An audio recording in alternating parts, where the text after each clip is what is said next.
Hello, my friends. Welcome to another episode of Be the CEO of Your Own Life. Happy Monday, by the way. I'm excited to be diving in with you on a super important subject, uh, which is words are not dangerous, but your thoughts are. And I'm going to dive into this and explain to you what I mean by that. I'm sure you're getting an idea of it. And I'm also going to give you some tools. So this episode is one of those you're going to save if you listen to me while you're commuting in the car or walking or at the gym. I'm giving you all the time, all the examples in which I listen to podcasts. This is one of those episodes you're going to want to save and maybe listen again when you have pen and paper, because it's packed with how to. How to do this, how to get out of your own mind when somebody says something and you get super in your own head, emotional. So we're going to dive into that. I also want to remind you, first and foremost, the doors are open to my 6-month program. First time I'm offering it for 6 months. This coaching program called also Be the CEO of Your Own Life. It is a combination of private coaching sessions and group sessions. So we have a sense of community and belonging. You get to meet incredible women who later become like sisters, no matter where in the world you are. We have that in common, that we want to be more free of our own chains that are self-imposed, and we want to feel uplifted and not overwhelmed and think with more clarity and love ourselves more deeply so that we can show up to our lives better. The doors are currently open. That program begins on August 25th. It's a Friday, our first group call. We meet on Fridays at 11 a.m. Eastern time. Those calls are recorded and they happen 3 times a month. So if you can't be there every Friday, but you can be to some, that's great. When you cannot be there, you also have the recordings you can go back into. And additionally, you also have the one-on-one private sessions with me and like so much more. There's so much that's included in this program: mindset videos, access to all my previous mastermind classes, just a lot of access to improve any kind of mental block you have. It is the works, all of it. And it's the first time I'm trying it for 6 months. And to be honest, probably the last time, the only time I do it. So this is your chance to sign up. The doors are open. The first step is to book a quick 15-minute call with me. It's an intimate group. So I like to know everybody before they come into the group. It's not just one of those programs where everybody gets to sign up. I like to get to know who you are and really just make sure that it's only cool people, cool women in the group. So that's that. All right, so let's dive into this conversation. I want to talk to you about where this came from. As often as, for most of my podcasts, often the subjects come from my own coaching calls with my own clients. And I'm like, this is a great subject. And this is no exception. I was coaching one of my current members of the CEO program.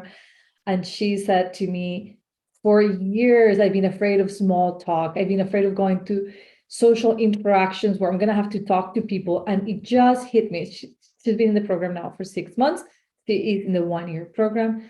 She said, it just hit me that once upon a time, an aunt made a comment about my appearance, and I was 8 years old. And since then, I am terrified of being surprised again by somebody's comment and being hurt by somebody's words. But what I've come to realize that it isn't people's words that hurt, but what I tell myself, the thoughts I had about my aunt's words that have been hurting me way past the time, right? She's in her 40s.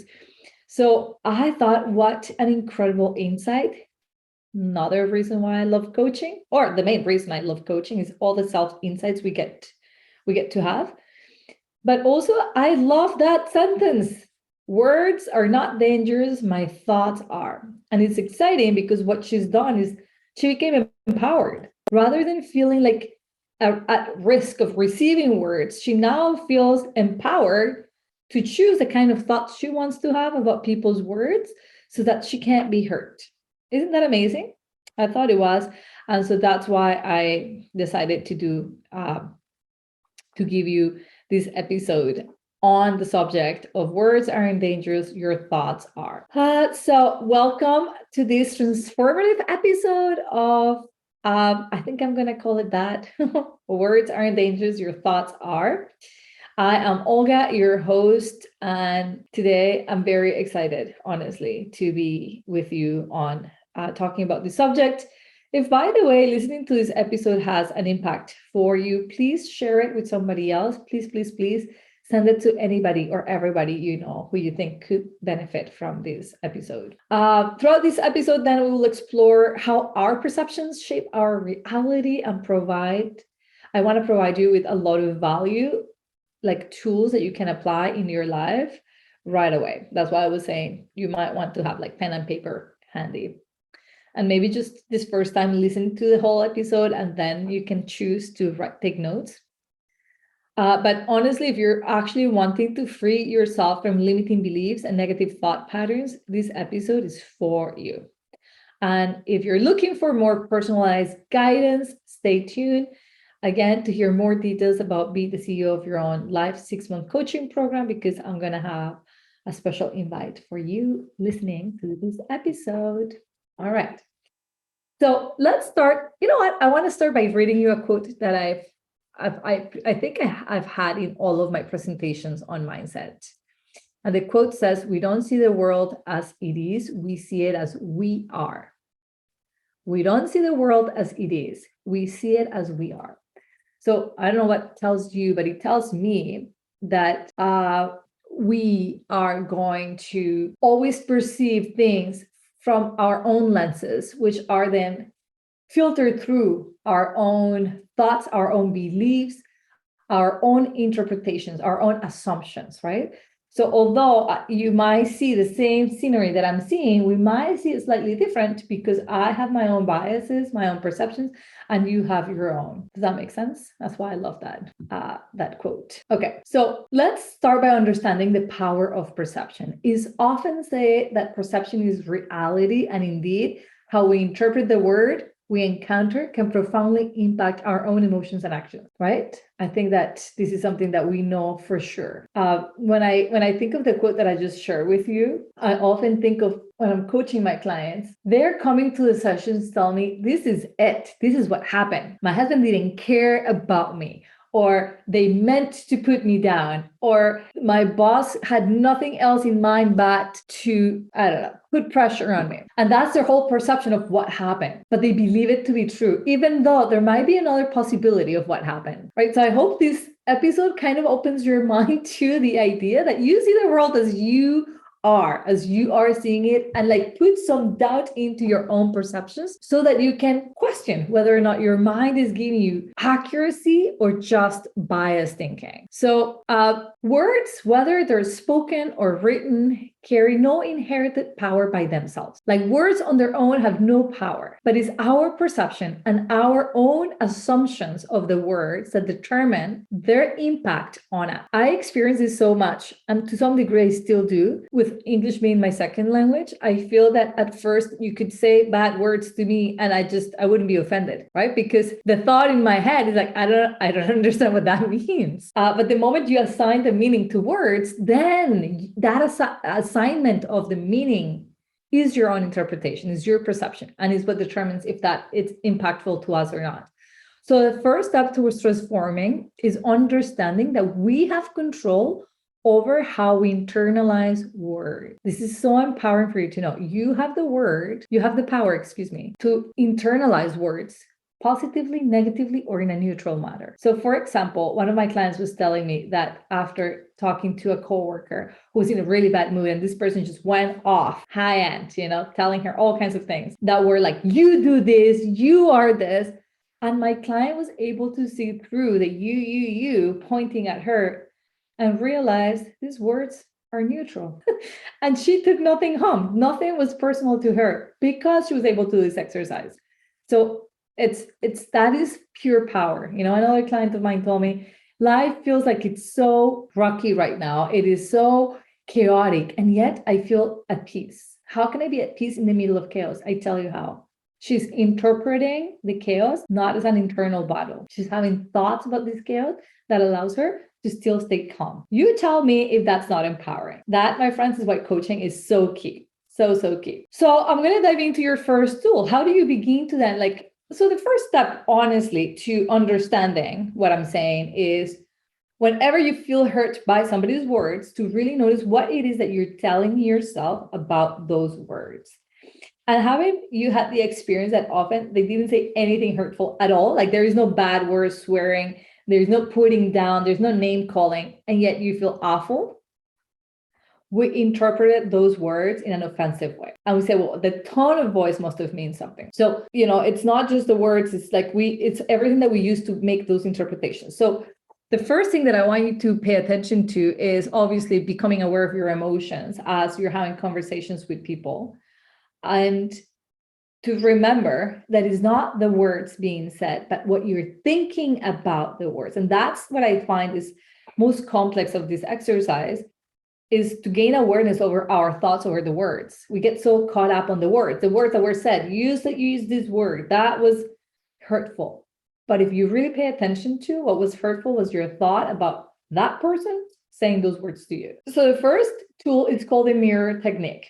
I teach this for my CEOs in detail. But so obviously all these tools I'm teaching you, I will be coaching through in this program in more detail for the purpose of this episode. I just wanted to give you a sense of, first of all, what we do inside this coaching program, what kind of tools you have access to. And I want you to know that although I'm giving you like 4 or 5 of these tools today, it takes time to develop each of them, right? So give yourself the time to do that. So the first technique is called the mirror technique. And this involves there's 2 things that I teach about this mirror technique. The first one is to notice that when you are upset, you're going to be mirroring back that to other people, and you're going to see it in other people. My husband and I always say we match each other's energies, right? So if I walk into a room, I haven't said a word, but I'm pissed off, and then my husband talks to me short, with a bit of an edge in what he's saying, I'll be like, why are you mad at me? And he'll be telling me, I'm matching your energy. Often it's even unspoken, guys. We walk in with an energy and we're like, why does everybody hate me today? But really, you woke up hating yourself that morning. And so that's what they're mirroring back to you. Every single person you run into, you meet, is mirroring yourself back. So even when you see like moments, this happened to me the other day. In Ottawa, we have a massive musical festival in July. It's called the Blues Fest. And I went to see Mumford & Son concert. And I had a glimpse, like where I was standing, I saw this man in his 60s maybe, go from like drinking, chatting with his friends passively, to jumping and dancing and like in so much excitement and happiness as the songs that the band played, he knew, and he felt the music.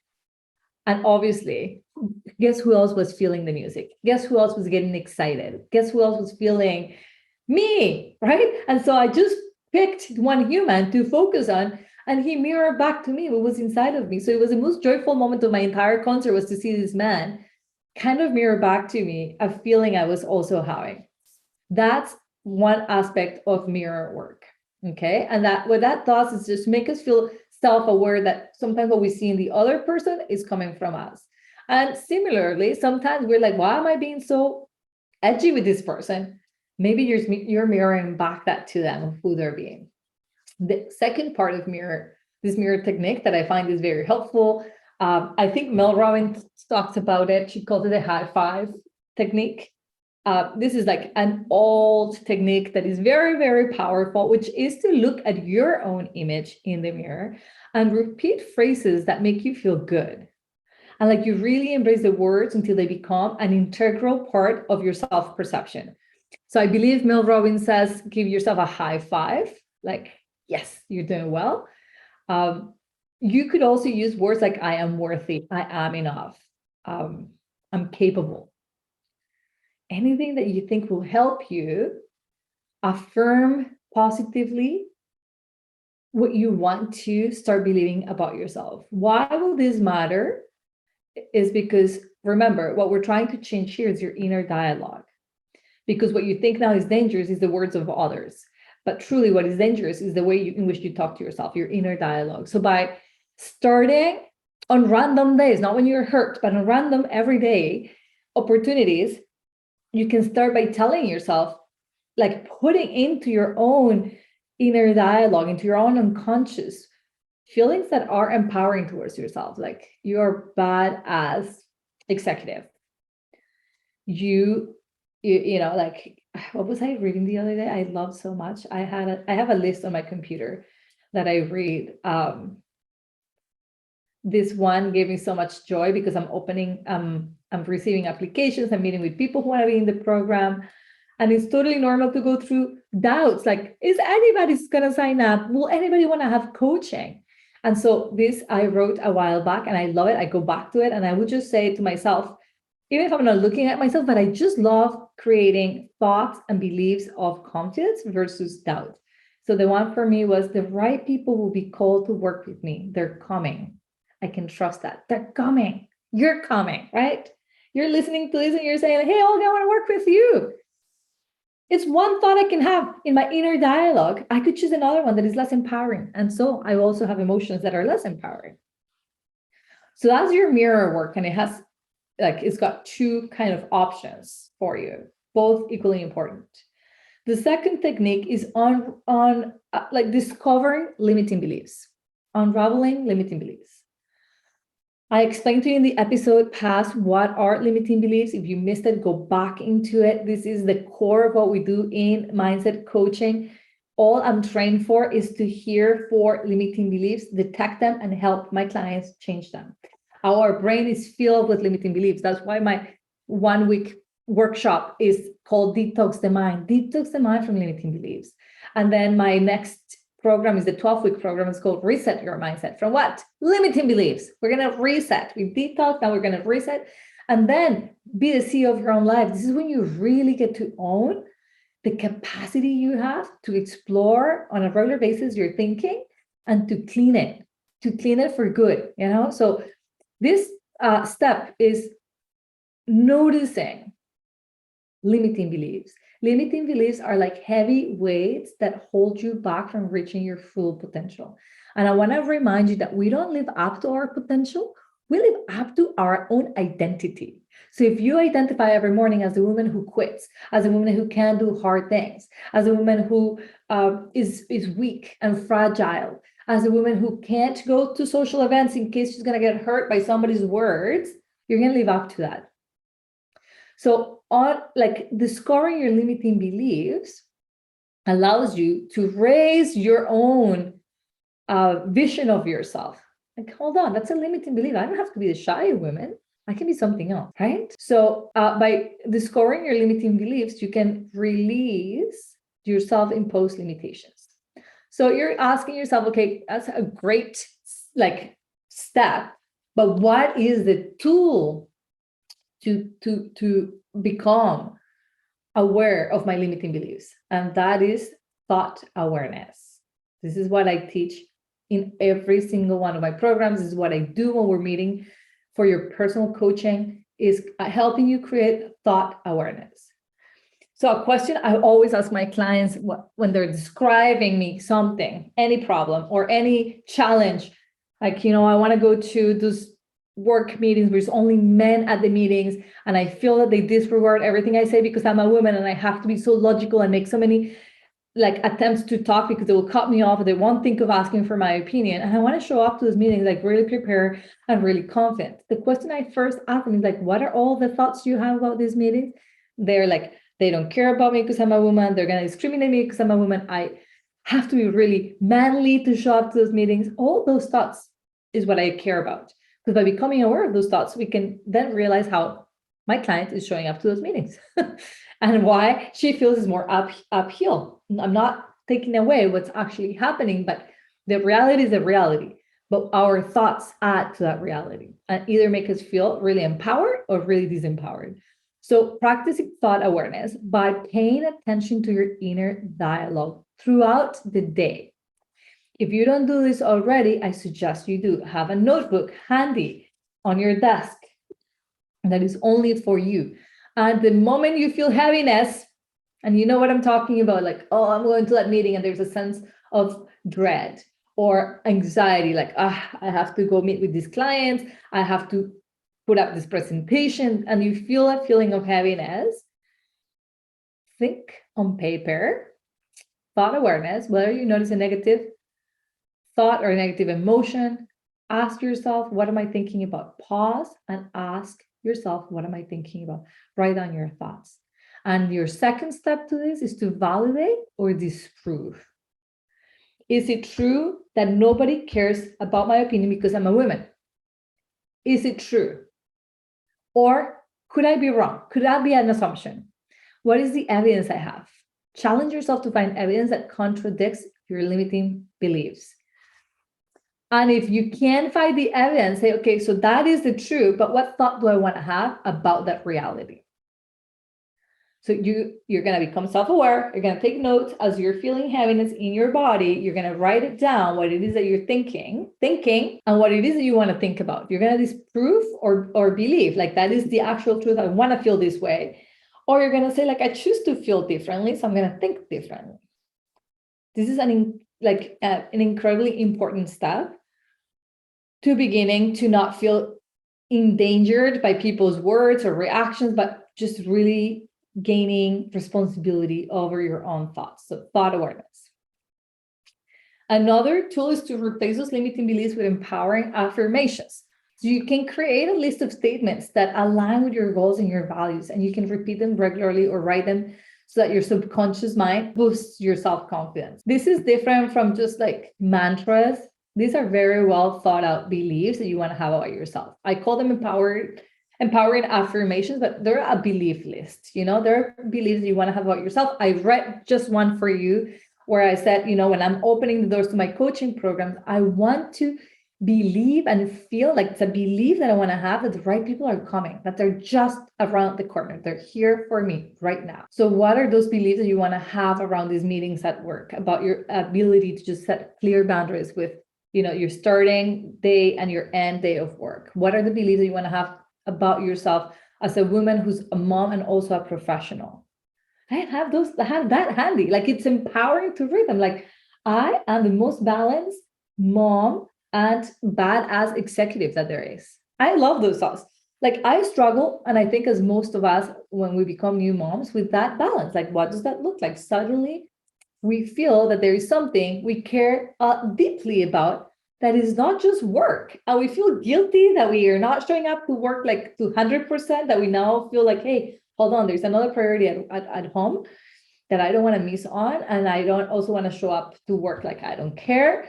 So it's having those beliefs that I can have it all. I can be a badass executive who's very career oriented and passionate about what I do for work. And I get to be a very committed, present mom, where the quality of my time with my child trumps the quantity of my time, if that is you.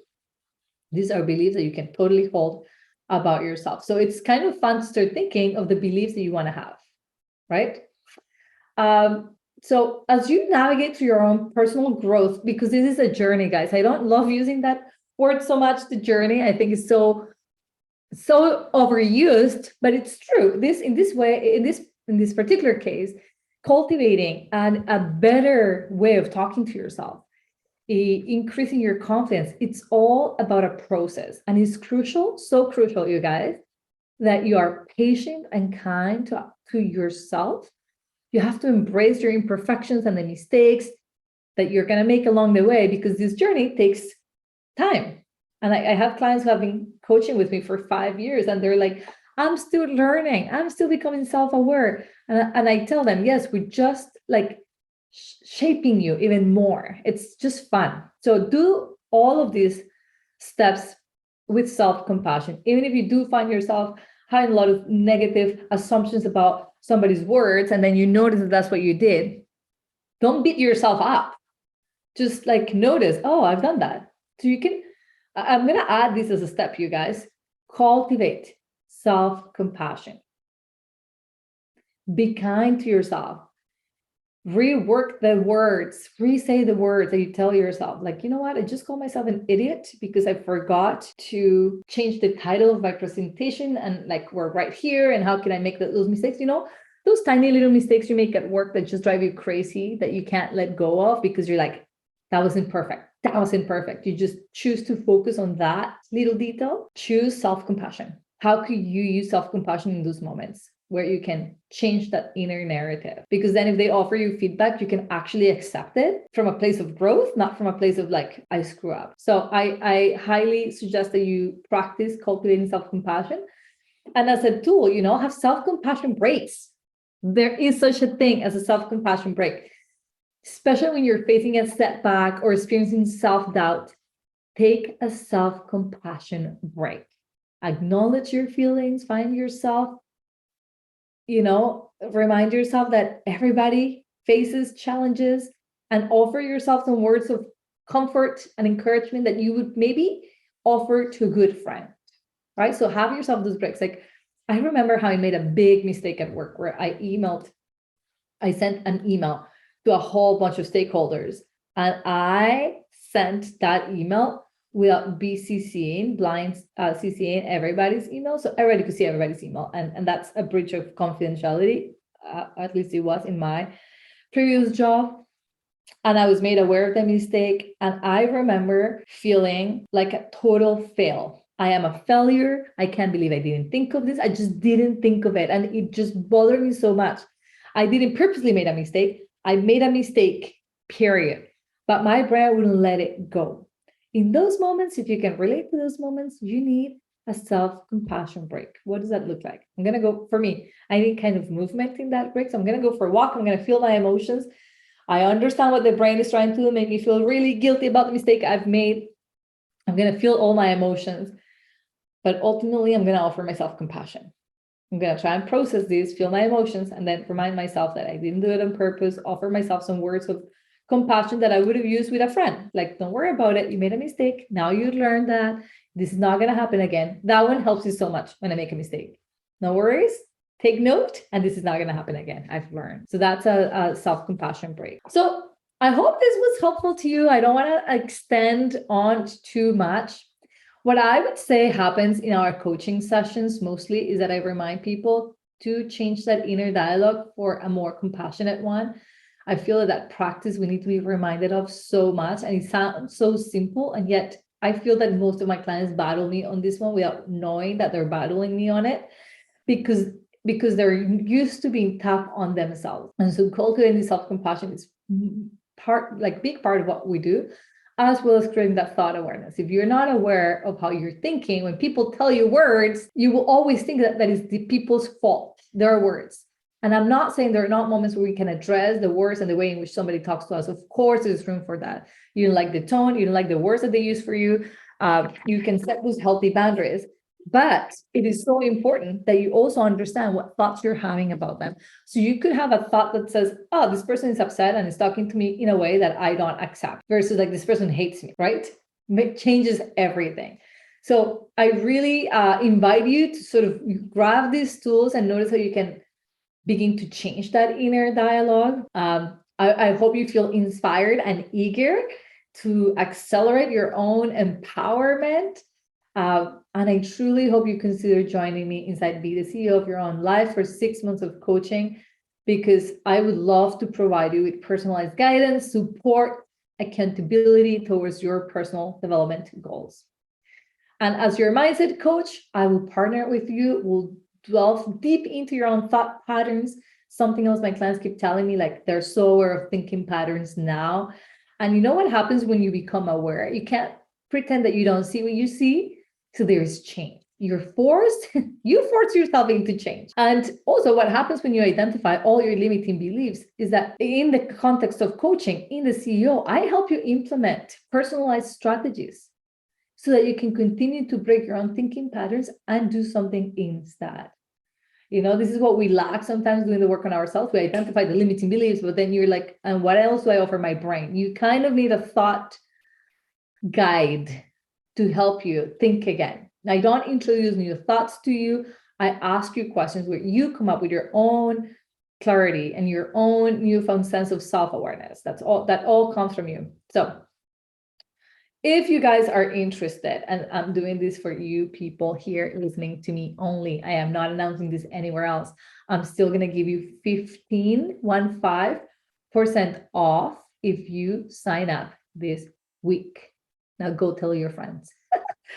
So to learn more about my coaching services and how to be the CEO of your own life, you can scroll down all the way to my links. The link is there. And for the code you're going to need is 15 off, 15 in numbers, off, all in capitals, to do that discount. But first and foremost, you must book a complimentary call. The link is also below. It is 15 minutes. I am in Eastern time. And if you don't find the spot there, email me so we can get you in. All right. By applying these tools, my friends, you are going to be able to embrace mindset growth and self-compassion. Okay. And I know you have all the potential to do that. Until next time, stay mindful, stay empowered, stay in contact. See you guys next Monday. Bye now.